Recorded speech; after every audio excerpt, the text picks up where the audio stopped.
La Comella és un parc d'escultures que quan jo la vaig recollir era una finca abandonada en un lloc on la roca tenia una presència absoluta. I me vaig proposar fer d'esa roca un jardí. El meu propòsit era aquest, no? Doncs aquesta és la proposta, no? I per fer-lo, per fer d'una roca un jardí, havia que recollir les aigües, aportar terres, replantar arbres, fer un estudi de lo que és la vegetació al Mediterrani i intentar recuperar-lo i tenir-lo en condicions. Això és la Comella.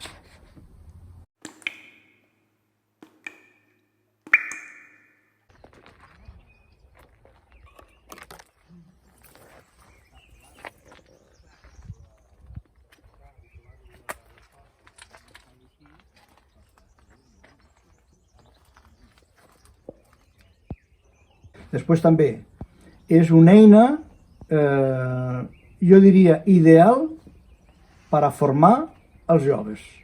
O sigui, la Comella és un instrument pedagògic per a formar els joves i està disponible per al que vulgui agafar-lo com a tal.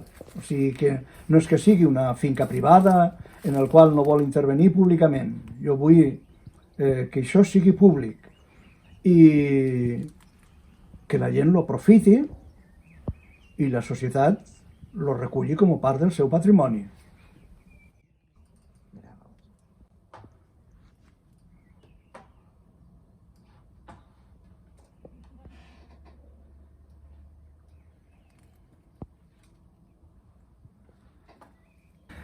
Jo vaig néixer en un poble petit d'Extremadura, però molt aviat els meus pares van marxar cap a l'Aragó, cap a la Navarra, així que, de fet, la meva infantesa va passar a l'Aragó. I hi ha jo per mi va ser un regal, no? El viure en un barri pobre de Gea de los Caballeros, un dels pobles de les Cinco Villas. I aquella experiència per mi me va marcar, ¿no? Me va marcar por el color, por la llum, por el vent, el cierzo allà pega de valent, por la natura en general, no? Quan jo anava a l'escola, a vegades nos escapàvem de classe per anar a un muladar que havia no més enllà d'1 quilòmetre de l'escola.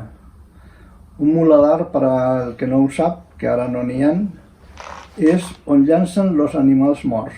I nosaltres aquello era un espectacle assombrós, no? Veure una mula, una vaca, una cabra, un bé, un burro, veure-ho mort, això ja era sorprenent, no? Perquè tenia un contacte directe amb la mort. Però el més sorprenent és que allà a l'Aragó, en aquell moment, quan hi havia una carronya, un animal mort, automàticament els voltors de tota la comarca i possiblement més enllà de la comarca se comunicaven, no sé per quina via, se comunicaven i nosaltres no teníem ninguna por, baixàvem corrent per allà, cridant com desesperats, tots alhora, com una colla de llops, no? I els aus llançaven el vol i era un espectacle assombrós. Bueno, no m'estendo més en aquesta idea, però perquè veieu que jo me vaig formar en un mitjà rural, en una natura salvatge, totalment amb les normes que posa la natura. El que coneix Egea, que m'imagino que de por aquí hi haurà molt poca gent que hagi estat, però jo lo aconsello.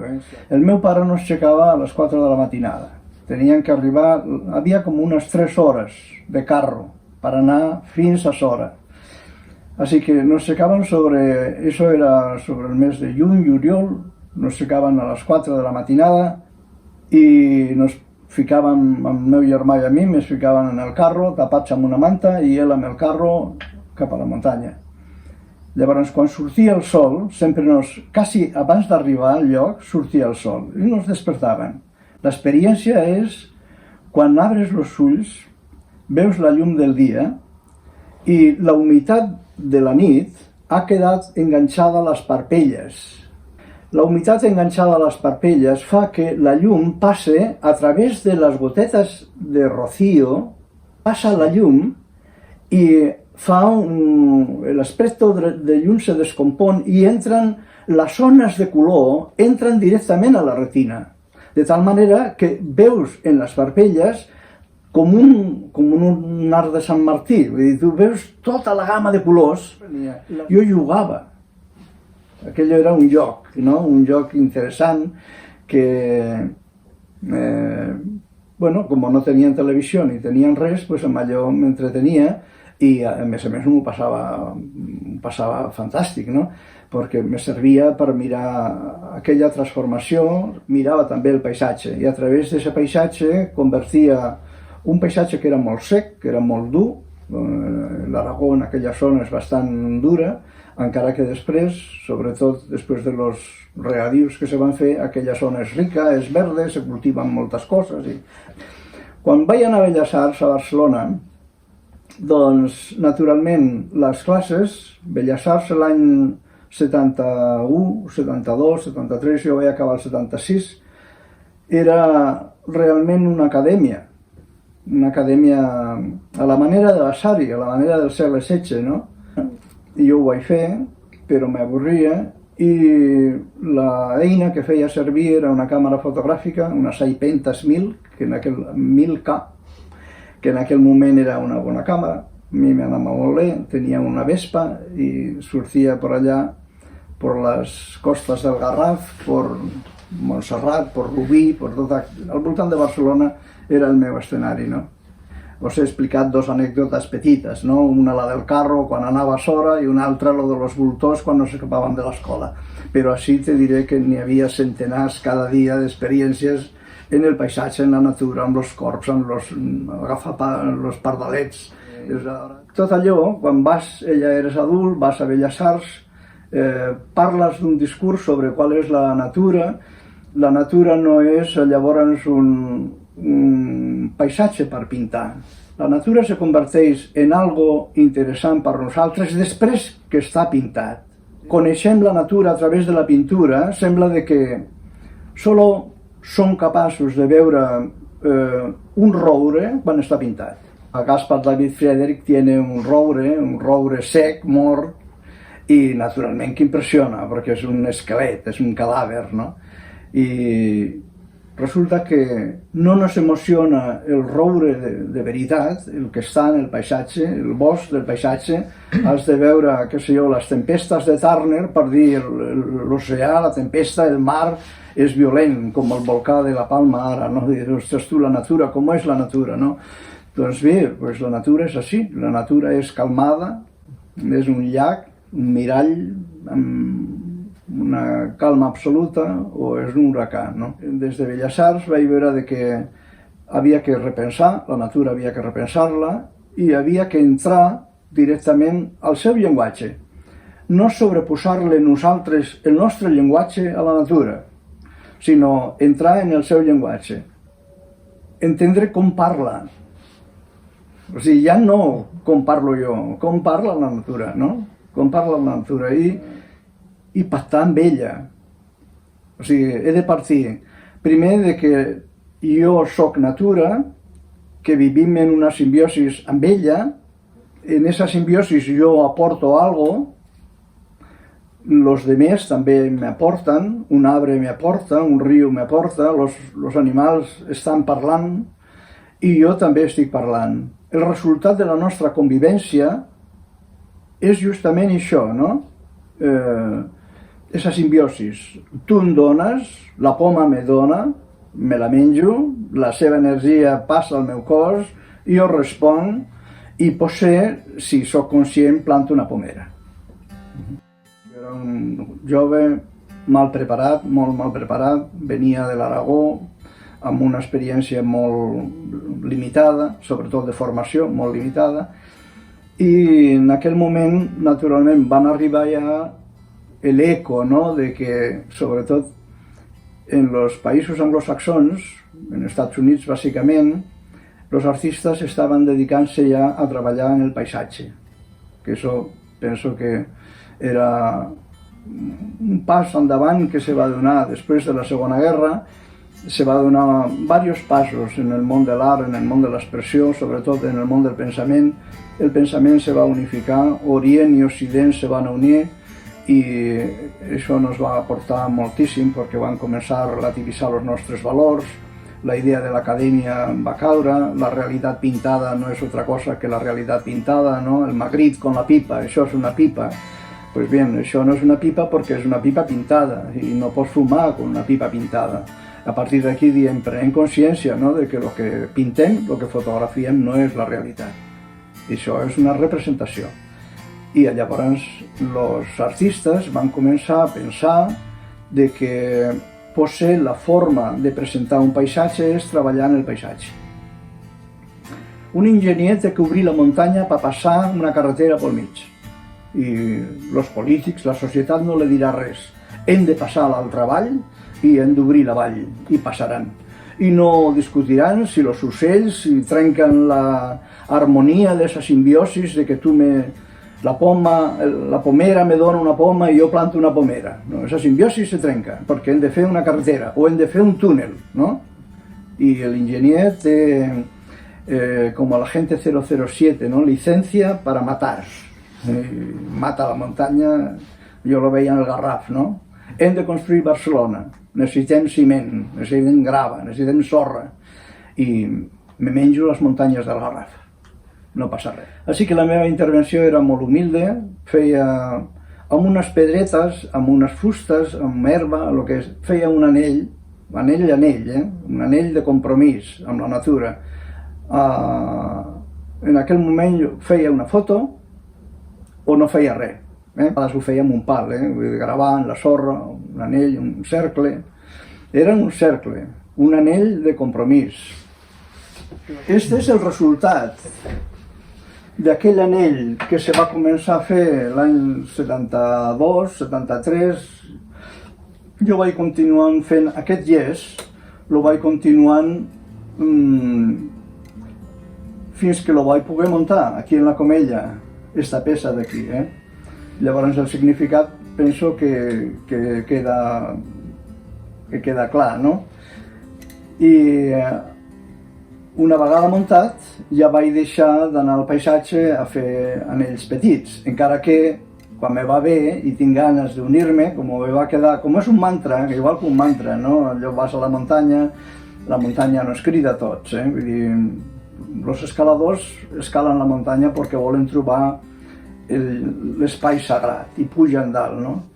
I quan estan dalt contemplen la muntanya. Per mi la contemplació era més unir-me a la muntanya a través d'aquell cercle. Esta era l'operació. I una vegada lo vaig instal·lar aquí en la Comella, aquello va apaivagar-se, no obstant, sobretot després de jubilar-me, he tingut oportunitat de viatjar bastant i he fet alguns més, no? Però sempre la idea ha estat esta, no? Unir-me amb el paisatge.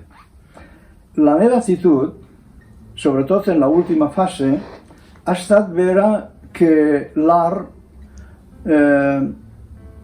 no és prou conseqüent con el tema aquest d'art i natura, cultura verda, no és prou conseqüent. I jo fins i tot a vegades penso que no faig prou, no? Però faig el que puc, no? Quan dic que no és conseqüent és perquè són verdes en el bar. Són verdes davant d'una cervesa i tots feministes, comunistes, socialistes, republicans i no sé quantes coses més, no? Som, però de paraules. Tots són de paraules. El compromís, l'aliança, ese compromís, pues la veritat és que no és. Fins i tot aquells que diuen, ostres, tu, pues si parla com una rosa, si té una veu tan dolça, si li surt el color de les enciams li surt per los ulls, no? I no ha plantat mai una. Llavors, com podem fer això, no? Com podem fer una cultura verda quan tenim les terres que heredem dels pares, que heredem dels avis, les abandonem les masies i deixem que la terra se faci erma. Com ho fem, això, no?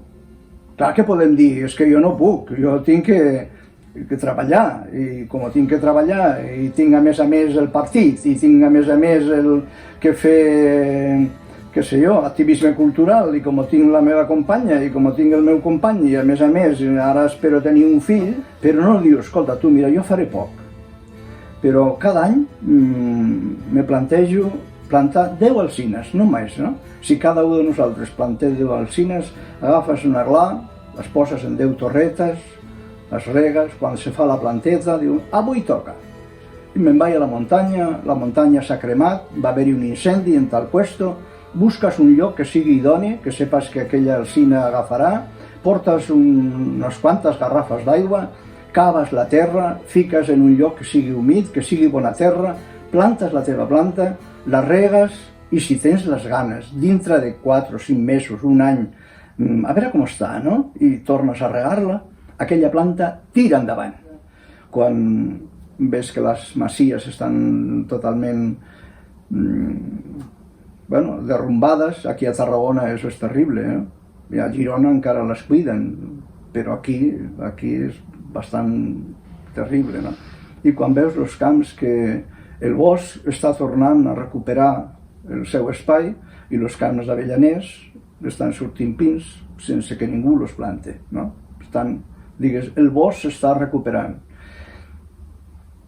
I aquí nos hem de fer unes quantes preguntes, no?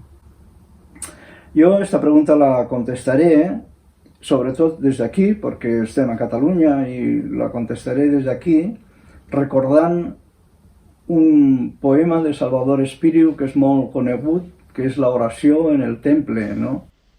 Oh, que cansat estic de la meva covarda, vella, tan salvatge terra. I com m'agradaria d'allunyar-me'n nord enllà, on diuen que la gent és neta i noble, culta, rica, lliure, desvetllada i feliç. Car sóc també molt covard i salvatge i estimo a més, amb un desesperat dolor, aquesta meva pobra, bruta, trista, dissortada pàtria. Ara va la contracrítica al poeta i a los que lo fan servir malament. Al poeta perquè la seva oració en el temple no és «i com m'agradaria anar-me'n nord enllà». La teva pàtria està aquí. Les terres de los teus pares estan aquí. No estan nord enllà, no estan en Suïssa, en Alemanya, en França, en Brussel·les, no estan allà, estan aquí. I la terra és erma perquè les mans de los que la treballen són ermes. Les que hem de canviar són les mans. No hem de canviar la pàtria de lloc, hem de canviar les mans, la gent, el pensament de la gent. Si no canviem el pensament de la gent, ja podem anar recitant poemes i anar-nos amb la mente, anar-nos nord enllà. La terra continuarà aquí, erma, seca, pobre, polsosa i desnutrida pàtria, amb gent, pues la que som.